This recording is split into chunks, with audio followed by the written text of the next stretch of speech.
Welcome back to sports with పండు. మామూలుగా match అసలు ఆర్సీబీ మంచి ఫేజ్లో ఉందన్నమాట. మామూలు ఫేజ్ కాదు అసలు. పట్టుకున్నదల్లా బంగారం, తొక్కిందల్లా నక్కతోక అయిపోతుంది. ఏమన్నా మ్యాచ్లు గెలుస్తుందా? ఓకే, అఫ్ కోర్స్ మొన్న ఆర్ఆర్లో ర్యాగింగ్ చేసుకున్నారు అనుకోండి. ఆ మ్యాచ్ స్టిల్ మళ్ళా ఫామ్లోకి వచ్చారు.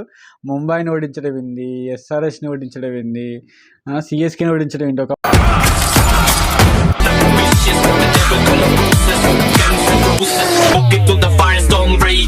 ఒకప్పుడు పెద్ద పెద్ద స్టార్ ఫ్రాంచైజీని ఓడించడం అనేది మామూలు గ్రేట్నెస్ కాదు. ఆర్సీబీ అంటే ఒకప్పుడు అసలు వీటికి పెద్ద ఎవరు అంటే అందరు ట్రోల్ చేసేటోళ్ళు, ఇప్పుడు ట్రోల్ చేసారు అనుకో సెకండరీ.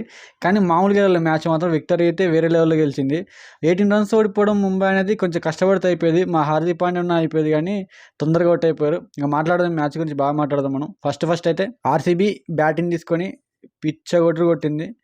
ఫిల్ సాల్ట్ 78 కొట్టిండు, మామూలు కాదు. యాజ్ యూజువల్ కోహ్లీ గారు 50కి అవుట్ అయ్యారు అనమాట.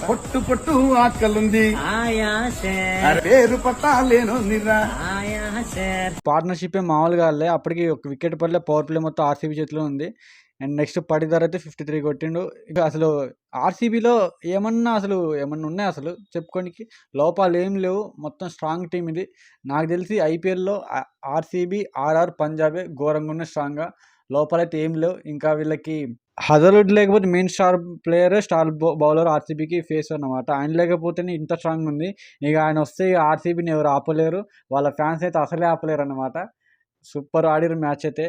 అసలు అన్ని డిపార్ట్మెంట్స్ చాలా స్ట్రాంగ్ ఉన్నాయి. బౌలింగ్ కూడా సూపర్ వేసిర్రు సెకండ్ ఇన్నింగ్స్లో. And Tim David, Jitesh Sharma, అసలు ఎవరైనా అసలు నెగిటివ్ ఎక్కడ కనిపించలేదు నాకైతే ఆర్సీబీలో. ఈసారి కూడా వీళ్ళు ఫైనల్స్ పోయేలా ఉన్నారు. ఫైనల్స్ ఆర్సీబీ వర్సెస్ పంజాబ్ పడే ఛాన్సెస్ ఉన్నాయి. ఎలాగ ఆర్ఆర్ ఫస్ట్లో బాగా ఆడుతుంది, లాస్ట్లో డౌన్ అయిపోద్ది అనమాట. ఇక ముంబై ఇండియన్స్ సెకండ్ ఇన్నింగ్స్కి వస్తే ఏమో రోహిత్ శర్మ గారు వాకౌట్ అయిపోవడం, ఇంజురీ, అండ్ రికల్టన్ గారు అవుట్ అవ్వడం, అంత ఇంటర్లింక్డ్ అనమాట. ఒకదాని తర్వాత ఒకటి సిరీస్ అయితేనే ఉన్నాయి. అండ్ సూర్యకుమార్ యాదవ్ కూడా 33కి అవుట్ అవ్వడం అనేది గమనార్హం. అండ్ తిలక్ వర్మ అయితే ఒక రన్కి అవుట్ అయ్యారు. చాలా డిసప్పాయింట్మెంట్లో పోయినట్టు అనిపించింది నాకైతే.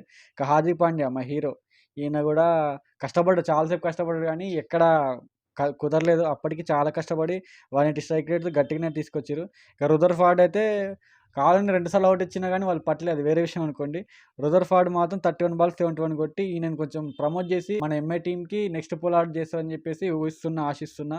అండ్ ఈయన ఎక్కినప్పుడు పొలార్డ్ అంటే ఆడలే అనుకున్నా, కానీ మంచి 6లు కొట్టాడు అనమాట. 9 6లు అంటే మామూలు మాటలు కాదు. ఆ ఇన్నింగ్స్లో ఆయనే నిలబడ్డాడు, తోపు అన్నమాట. అండ్ అమన్దీర్, వీళ్ళు మికెల్ శాంట్నర్ పెద్ద చిన్న క్యామెస్. కానీ మొత్తానికి అయితే ఆర్సీబీ ఒక రేంజ్ లెవెల్లో ఉంది ప్రజెంట్. మంచి స్టార్ టీం లెక్క ముందుకెళ్ళిపోతుంది. ఏం అడ్డంకులు లేవు పోయినసారి లెక్క. కొంచెం కూడా ఈసారి ఇంకా స్ట్రాంగ్ ఉంది. వీళ్ళకి గట్టిగా ఆపాలంటే ఆర్ఆర్ వాళ్ళు అండ్ పంజాబ్ వాళ్ళు అన్నమాట. ఇప్పటికైతే హజిల్వుడ్ లేడు. హజిల్వుడ్ వస్తే మాత్రం ఇంకా ఆర్సీబీని ఎవరు ముట్టుకోలేరు. Back to back highest scores కొట్టింది ఆర్సీబీ.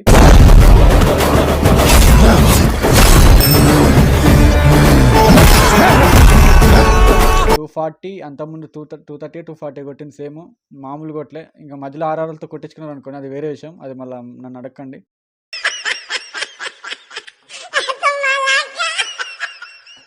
మొత్తానికి అయితే కోహ్లీ సేన back to the form. And అసలు వీళ్ళ ఫామ్ లేకునే లేదు.